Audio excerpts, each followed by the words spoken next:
All right, here is our video on the overview of HBSE I. The little exercise I had posted on the Sakai page showed you a picture or two pictures of two different individuals. And I asked you to describe what you think is occurring in each picture. So obviously, because we're online, I can't have you share out what you thought. I'll just give you some examples of what I've heard in the past. The individual on the left, the male, he may be, my first impression is that he is at a university and he's on his way to class. He doesn't want to talk to anybody. And so that's why he has his shades on. Not sure what's going on with the hood, but maybe that's just the look and vibe that he's going for. Others have described him as someone who maybe was sad and depressed because he had the dark clothes on, his glasses, the hood on, and he didn't want to talk to anybody. He's not engaging with anybody. He's not smiling. Somebody else has described him as possibly meeting up with somebody to go skateboarding. We don't really know, but those are all perspectives based on what is given, the information given at hand, and also potentially what we might have experienced in our life as well. Now, looking at the picture of the little girl, I've heard students have described her as playing with a parent. She's at the playground and she's looking over to her parent to show them the new trick that she is going to do on the playground. Other students have identified her as starting to become fearful because she can't find her parent, and she's kind of anxiously chewing on her fingers because she's worried about where her family is. So again, different perspectives based on different experiences in life. Now for me, I have kids, so playgrounds sometimes can be slightly frightening when you can't find them, or if they're running off somewhere. Or if you lose track of them for 2 seconds, there's a sense of panic that they might be gone. So I might be quick to associate that a child standing by herself is looking for her parent because she's ran away from them, just because that is my frame of reference. But this exercise is designed to show you that complexity of human behavior. There's so many different ways that we can look at a person. I'm looking forward to reading your comments about what you perceived, what's going on in the pictures, because I can guarantee you not all of them will be the same unless you decided to cheat and just copy and paste from the person who posted first. In the hopes that you all have integrity and did not do that, I think it's safe to assume that they're going to vary all in some ways. There might be similarities because we are looking at the same person, but I would think it's a safe assumption that not everyone looked at it identically. So it's very easy for us to come up with our own perceptions and make those judgments just based on what we think is truly going on, that we know based on whatever information we're gaining from or gleaning from. So like I mentioned before, I have kids, so I'm going to look at kids probably through a different lens because I have experiences with them, and I have observed and experienced behavior on a playground before. So that is going to influence my initial perception of a situation. Let's say the individual in the first one, the boy with the hat and the shades, maybe he looks like your brother or an ex-boyfriend or something. And so you might then project some of those assumptions or biases that you have based on your life experience onto him and not truly see him who he is as an individual. And so we have to remember that sometimes the person themselves have the answer to whatever question we're trying to answer. And so one of the things that you'll hear a lot in the social work field and in your education is that the person is an expert in their situation. Doesn't mean that they always have the right answer or might be making the right decision, but they know their life situation and their environment better than anyone else knows it. And so sometimes we have to go to the source for them and actively listen to hear their explanation of what is going on, and then use the information that you collect from them and the data to be able to then make an assessment or an intervention. And so that's another piece of the puzzle that we might come in thinking we know exactly what's going on, but having taking that step back and having the person engage in the conversation is really key to understanding behavior and what's making a person do what they do. And so if we go back to that picture, we didn't really even look at the environment piece that much. I kind of focused on the individuals. And so if you're looking at the male picture, there's other people walking around. They're together, but he's alone. And so is that environment promoting that you need to be with somebody, or that this is a close-knit community and that he's an outsider? Or is he being the rebel, that he is not conforming to the patterns of his environment, and he's standing out from the crowd? These could be siblings of this child that she's trying to get away from because they're not playing nice, or she's running to tell their parent that this brother is riding his bike in the playground when he's not supposed to. And so we go back to this slide, we do need to assess and investigate the person within their environment, because those are going to give us cues to behavior as well. You will see sometimes we talk about person and environment, but also person and environment over time. The time piece is really crucial in HBSE II. The author of the textbook has two approaches to this.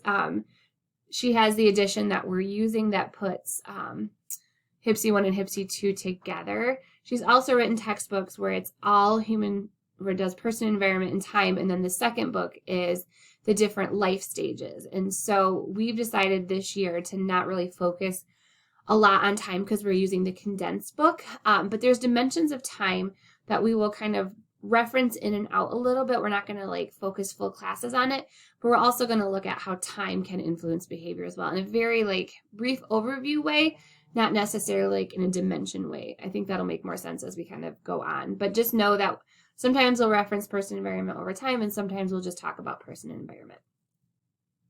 All right, so the next 15 weeks, this is how we are structuring class. So we're going to talk about at the beginning the role of research and theories in understanding human behavior. And this kind of ties into what I've been talking about with papers and assignments having credible sources. So a lot of social work goes off on hunches and gut feelings, and you kind of have to be able to read people in order to understand people. But sometimes we need the scientific backup to validate what we are feeling or assuming is correct. And it's also going to help establish a framework for looking at individuals and situations. We'll go more in depth on that when we talk about theories, because it sometimes can be hard to, it's not as exciting sometimes because it's very clinical, but it's very, very, very helpful because it's providing a very clear framework to be able to kind of start to assess people. It's a huge piece of the Council of Social Work Education, who provides our accreditation for social work. They really, really support and advocate and require us to talk about theories of human behavior. And so they even identify as a huge value to social work practice. So that's why we're doing that. We'll go through the person and environment and a little bit of the time dimensions. And then with the group project, at the end, it'll kind of then tie those dimensions into specific group populations. So we will separate out the person, environment, and time dimensions, but they all interact within each other and they influence each other. It's like a big melting pot. You can't have one without the other. You can't look at them in individual silos. They all are kind of this dynamic little, I don't know. I just always imagine ping pong balls rolling around in the bingo thing when you spin it, all those balls going around lotto. I don't even know what I'm really talking about, but that's the vision I have in my head.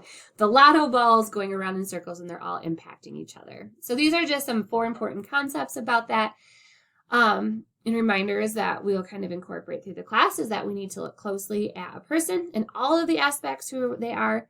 We can focus on specific ones, but we have to take into consideration that there's multiple dimensions. Their past, present, and their future goals are all important. That kind of is present in the David Pelzer books, and that's kind of why we do that assignment. The theories provide us the tools to help make an assessment, and all the information that we collect helps us be able to assess and intervene client systems. And the number 4 is something that I always like to kind of reflect back on, because people are dynamic and ever changing.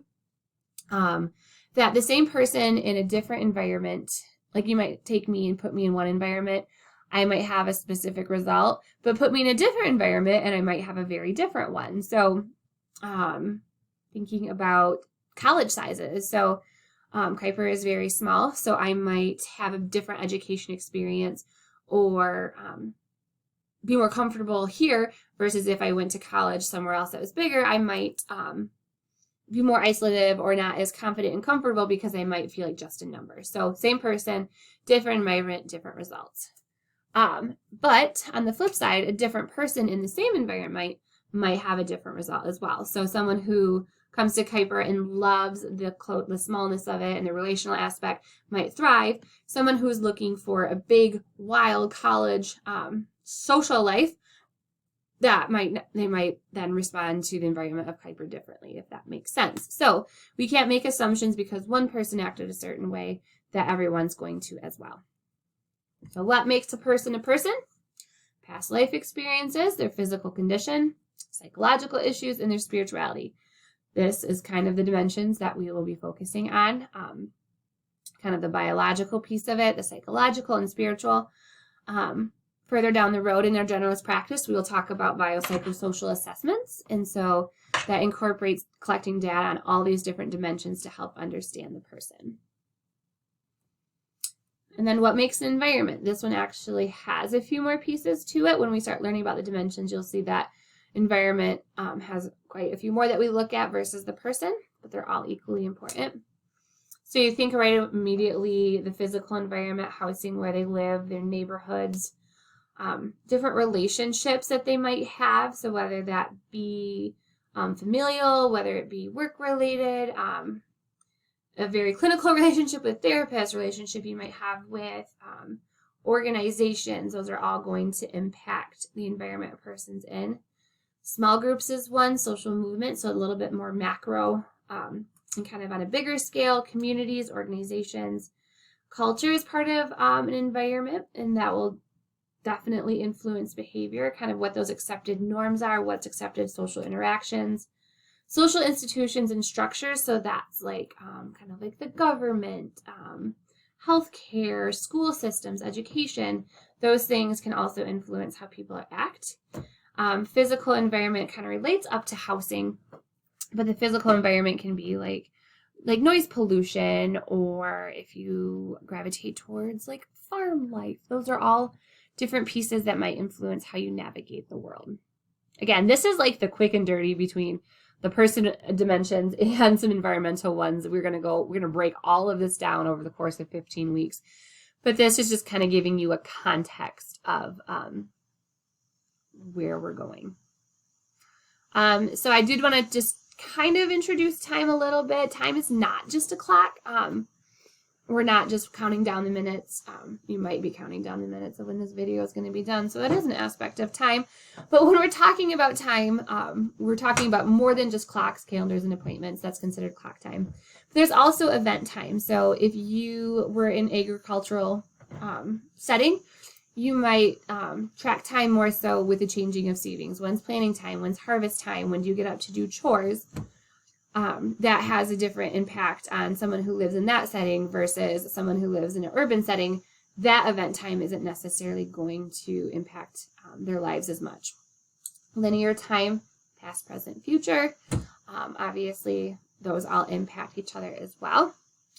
The life course perspective assumes each person's life has a unique long-term pattern of stability and change, but that shared social and historical contexts also produce a number of commonalities. So we think about kind of your cohort is greatly impacted by COVID. So that's a shared historical context that's going to shape your behavior, and that's an element of time as well. This kind of gives you the beautiful circle of all the different dimensions that we will be exploring.